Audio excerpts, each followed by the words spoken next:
in divorce. Some people made a career decision, Satan came in, killed their children. That's why you don't rush. You have a job.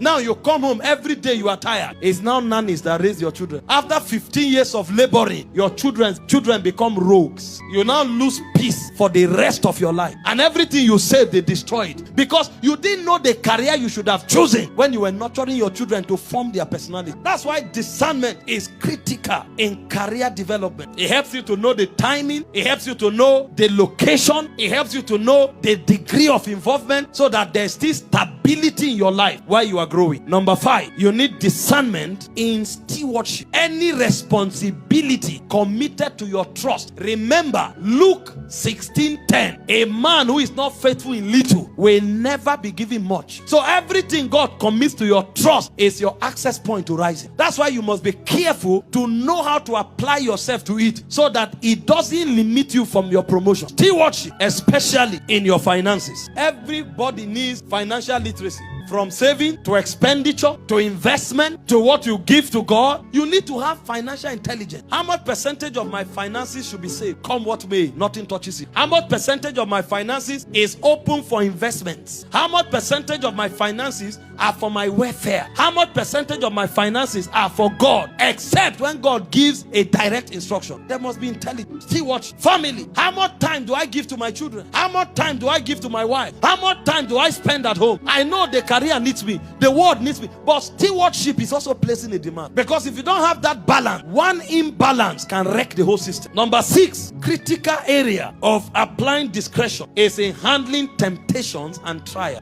The Bible gave us some recommendations. Number 1, it asks us to flee. 1 Corinthians 10:30, to flee. He said they had no temptation taking you, but such as is common to man. He said, but God is faithful, who will not suffer you to be tempted above that which you are able, but will with the temptation also make a way of what? So it's not every temptation you go through. There are some that you run. Joseph ran from Potiphar's wife. If you stand there and say, no, we are strong men, you will end up doing hard labor in prison for a lifetime. And then there is also a discernment to understand the purpose of trial, because there are some trials that God will let you go through. James chapter 2, the Bible tells us to count it all joy. James 1 verse 2 and 4, when we go through diverse trials. And then there's also discernment to know which trial is from God, or not from God now, allowed by God, and which trial is from Satan. Job 1 verse 12. So that you know which trial to fight, and you know which trial that if no matter what you do, you'll be punching the air, and you just ask for grace to go. So you need discernment in trial. There are trials you run from, there are trials you go through, and there are trials that you fight against. Discernment. Critical. So when you are going through problem, don't just start binding and casting.